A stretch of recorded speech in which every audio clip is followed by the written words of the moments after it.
25 जून वार आहे मंगळवार आणि उद्या आलेली आहे वर्षातील सर्वात मोठी अंगारकी संकष्टी चतुर्थी। तर पहा, प्रत्येक महिन्यामध्ये 2 संकष्टी चतुर्थी येत असतात। एक असते कृष्ण पक्षामध्ये व दुसरी असते शुक्ल पक्षामध्ये। ही जी चतुर्थी आलेली आहे ही गणपती बाप्पांना समर्पित आहे। या दिवशी विधिवत पूजा केली जाते। गणपती बाप्पाला आराध्य दैवत म्हटले गेलेले आहे। त्यात प्रत्येक महिन्याच्या कृष्ण आणि शुक्ल पक्षातील चतुर्थी तिथीला गणपती बाप्पाची पूजा केली जाते। यावेळी सर्व समस्यापासून मुक्ती मिळावी यासाठी उपवास करून गणेश बाप्पाची विधिवत पूजा करावी। त्यात कृष्ण पक्षातील चतुर्थी तिथीला कृष्ण पिंगल संकष्ट चतुर्थी साजरी केली जाते। विशेष म्हणजे जून महिन्यात संकष्ट चतुर्थी मंगळवारी आल्याने ही संकष्ट चतुर्थी अंगारकी संकष्ट चतुर्थी म्हणून ओळखली जाणार आहे। अंगारकी संकष्ट चतुर्थी ही विशेष पुण्यपद मानली जाते। या संकष्ट चतुर्थीच्या दिवशी चंद्रदेवाची पूजा करण्याची परंपरा आहे। चंद्रदेवाची पूजा केल्याशिवाय हे जी व्रत आहे ते अपूर्ण मानले जाते। चंद्रदेवाची वेळ कधी आहे तर पहा, 10:30 वाजता चंद्रदेवाची वेळ आहे। म्हणून या दिवशी आपल्याला 108 तांदूळाचा असा एक अत्यंत प्रभावशाली उपाय करायचा आहे।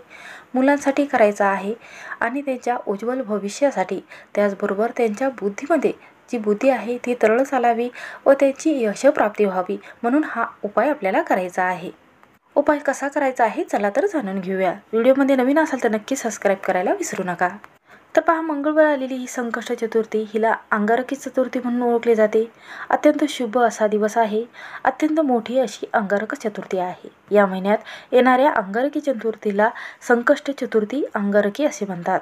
तर पहा, ही जी चंद्र वेळ आहे 10:30 आहे आणि जर पाऊस असेल, वातावरण ढगाळ येत असेल, चंद्र दिसत नसेल तर 10:30 वाजेपर्यंत तुम्ही ही चंद्रदेवाची पूजा करू शकता, चंद्रदेवाला अर्घ्य देऊ शकता। पहा, गणपती ची जेव्हा तुम्ही पूजा करत आहात तर त्यावेळेस तुम्हाला चंद्रदेवाची पूजासुद्धा करायची आहे आणि नंतर चंद्रदेवाला तुम्हाला ओवाळायचं आहे। तर पहा, ही जी तिथी आहे मंगळवारी 21 जूनला सकाळी 1:23 सुरुवात होणार आहे। 25 जूनला रात्रीच्या वेळी 11:10 याची समाप्ती होणार आहे। हा उपवास 25 जूनला तुम्हाला करायचा आहे। या दिवशी सकाळी लवकर उठून तुळशीला जल अर्पण करायचं आहे। त्यानंतर सूर्यदेवाला अर्घ्य द्यायचा आहे। सूर्यदेवाला अर्घ्य दिल्यानंतर ओम सूर्यदेवाय नमः असा मंत्रजप तुम्हाला करायचा आहे। तर पहा, असा मंत्रजप केल्याने, सूर्यदेवाला सकाळी जल अर्पण केल्याने तुमच्या जीवनातील जे मंगळदोष आहे तो कमी होत असतो आणि तुमच्या कोणत्याही कार्यामध्ये किंवा तुम्ही जे काम करायला जाता ते काम पूर्ण होत असते आणि तुम्ही जे अडलेले काम आहे ते सुद्धा पूर्ण होत असते।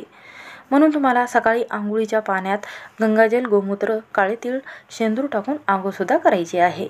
नंतर देवाची विधिवत पूजा करायची आहे। नंतर गणपती देवाची विधिवत पूजा करायची आहे, अभिषेक करायचा आहे। त्यानंतर ओम गण गणपतये नमः या मंत्राचा जप करायचा आहे आणि त्यानंतर गणपती बाप्पाची जी मूर्ती आहे ती तांदळावर लाल वस्त्रावर परिधान तुम्हाला करायचे आहे। आणि त्यानंतर पहा, तुम्हाला 108 तांदूळाचा आईने आपल्या मुलांसाठी अत्यंत प्रभावशाली उपाय आहे। हा उपाय केल्याने मुलाची बुद्धी तरळ चालायला लागेल, त्याच्या बुद्धीमध्ये यशप्राप्ती मिळेल। तर उपाय कसा करायचा आहे चला तर जाणून घेऊया। तर पहा, विधिवत पूजा करायची आहे आणि गणपती बाप्पाची जिथे पूजा मांडलेली आहे तिथे तुपाचा दिवा, अगरबत्ती, धूप ओवाळायची आहे आणि त्यानंतर तुम्हाला 108 हे मुंगाचा हिरव्या उपाय करायचा आहे। तर पहा, सर्वात प्रथम तुम्हाला आसन टाकायचं आहे, मुलाला जवळ बसवायचं आहे आणि त्यानंतर एका वाटीमध्ये तुम्हाला 108 तांदूळ घ्यायचे आहेत। एका वाटीमध्ये तुम्हाला 108 मुंगाचे दाणे घ्यायचे आहे, हिरव्या मुंगाचे दाणे। आणि त्यानंतर तुम्हाला दुसरी वाटी घ्यायची आहे आणि त्यामध्ये तुम्हाला एक लाल रंगाचं वस्त्र ठेवायचं आहे। जिथे गणपती बाप्पाची पूजा तुम्ही केलेली आहे तिथे तुम्हाला ह्या 2 वाट्या ठेवायच्या आहेत। त्यानंतर एक मूग उचलायचा आहे, ओम गण गणपतये नमः म्हणत हे जे मूग आहे हे लाल वस्त्र जिथं ठेवलेलं आहे त्यावर टाकायचे आहे। असं 8 वेळा ओम गण गणपतये नमः असा मंत्र जप करत तुम्हाला जी हिरवी मूग आहे त्या लाल वस्त्रावर टाकायचे आहे। अशा पद्धतीने तुम्हाला याची पोटली तयार करायची आहे। ही पोटली तयार केल्यानंतर आरती म्हणायची आहे, हळदी कुंकू व्हायचा आहे पोटलीला।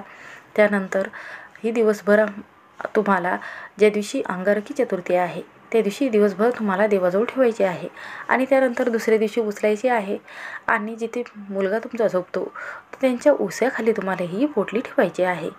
तर पहा, पोटली ठेवल्यामुळे त्यांच्या मनामध्ये एक सकारात्मकता तयार होते आणि त्याला कोणतीही दृष्ट लागत नाही किंवा नजर बांधा लागत नाही. त्याची बुद्धी जी आहे ती अतिशय तरळ चालायला लागेल आणि त्याला कोणत्याही नोकरीमध्ये असेल किंवा व्यवसायामध्ये असेल त्याला यशप्राप्ती मिळत असते. कारण पहा, गणपती बाप्पा विघ्न दूर करणारे, संकट दूर करणारे, बुद्धीचे देवता म्हटले गेलेले आहे. म्हणून हा मुंगाचा 108 हिरव्या मुंगाचा उपाय नक्की करून पहा. मुलाची यशप्राप्ती नक्की होईल. श्री स्वामी समर्थ.